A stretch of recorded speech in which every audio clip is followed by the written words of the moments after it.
This is Eddie Hearn, Matchroom Boxing. You're watching Sporting Icons. You don't need to be anywhere else. So on this video, what I want you guys to do, every single person who's listening to this video right now, I want you to give me an answer. Just put in a name in the comment section as to who is the most devastating puncher in the heavyweight division. Okay, as in between Deontay Wilder, Anthony Joshua and Dillian Whyte. So that's the question I'm asking you. And at the very end of this video, I want you to give me an answer again. So go back into your answer, click edit and put the name underneath the first one. So for example, if you say right now Deontay Wilder is the biggest single punch knockout artist in the heavyweight division, or at least between those three, put Deontay Wilder. If at the very end of the video, if you still think it's Wilder, again, edit your comment, put Wilder again. So you've got Wilder, okay? Don't just put Wilder twice now, because that's just stupidity, okay? Or Dillian Whyte twice, or Anthony Joshua twice. This is not based on fanboyism. This is not me being biased. I'm going to give you the facts for all of them, because all I hear is Deontay Wilder is the most devastating puncher, one-punch knockout artist. When he hits you, you go down, you go to sleep, you don't get up, okay? And of course, when people look at his resume, you know, 40 knockouts, all that kind of thing, very impressive, okay? And let's be honest, Deontay Wilder is a devastating puncher. Like him, don't like him, we can all agree he's a devastating puncher. Hits stupidly hard, okay? So let's break into, say, like the last few opponents for each of these three, and then we'll see. Hey, maybe Deontay Wilder is, maybe he isn't, maybe Joshua is, maybe he isn't, maybe Dillian Whyte is, maybe he isn't. So, here are all facts. Wilder fans, I know you don't like facts, but don't worry about it, okay? You will be able to keep up with this one, and don't worry, I'm not here to hate on Wilder. All right? So, let's look at the last few opponents for Deontay Wilder, okay? So, last time out, Dominic Brazil. First round knockout, okay? Great. Did Dominic Brazil finish the fight on his back? Or did he finish the fight on his feet? Did he get up? Right, he got up, didn't he? He did get up. So that one punch devastating knockout power, where your opponent goes down and you go to sleep, as many people say, Deontay Wilder did not put Dominic Brazil to sleep. Dominic Brazil finished the fight on his feet. Don't get me wrong, the referee was right to stop the fight at that point, because had he not, who knows, maybe Dominic Brazil would be in an induced coma right now. All right? So Dominic Brazil finished on his feet.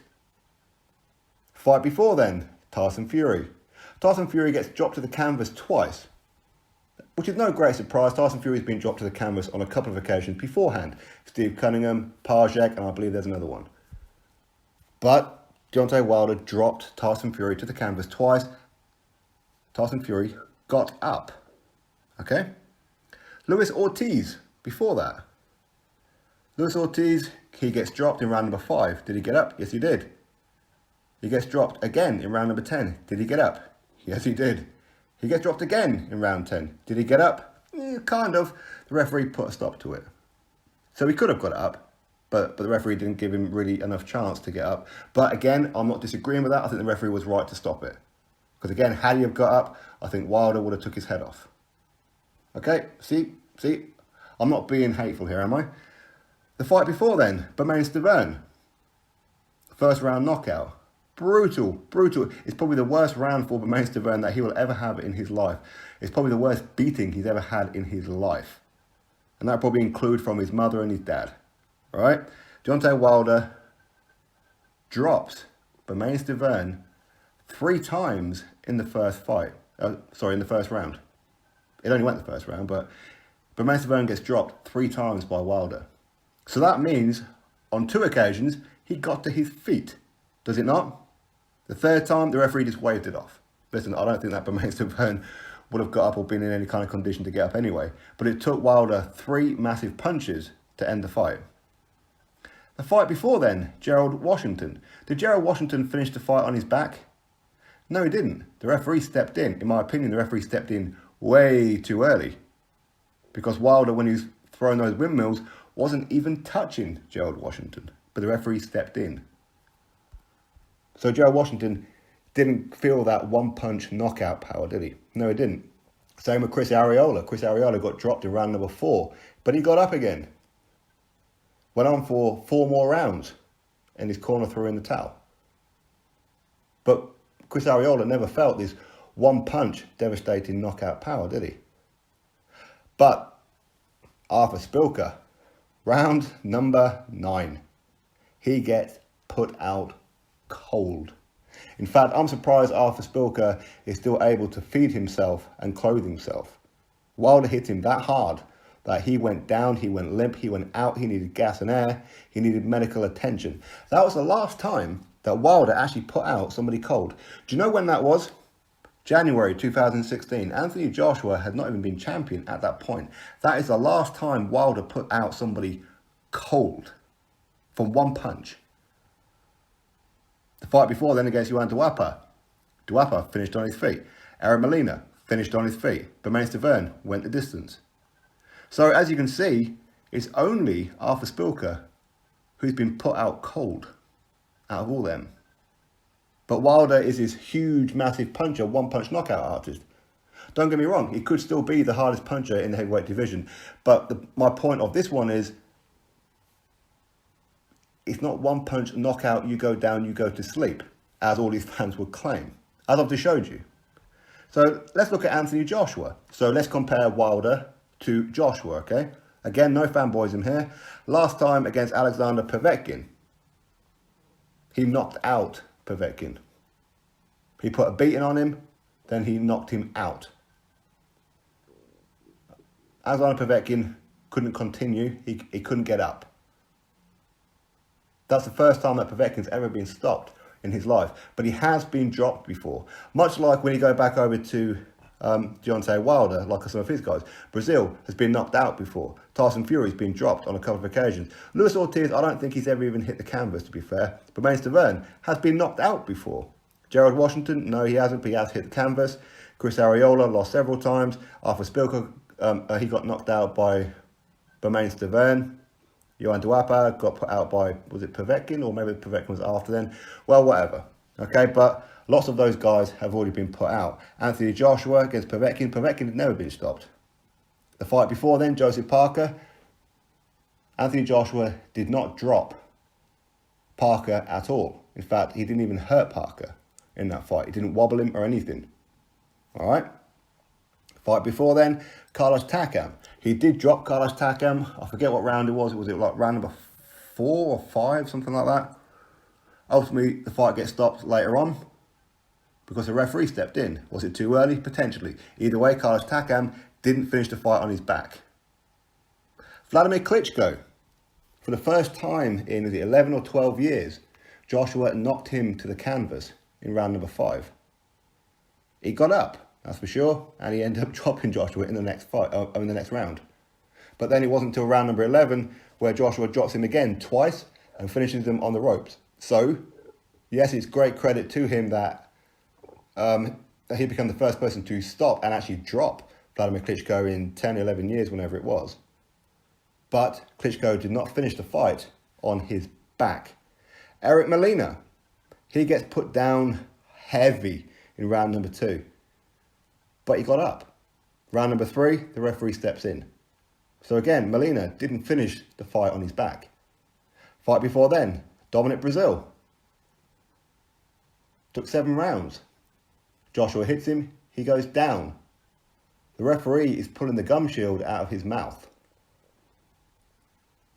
So if you compare Joshua's knockout of Brazil to Wilder's knockout of Brazil, Brazil got up after Wilder.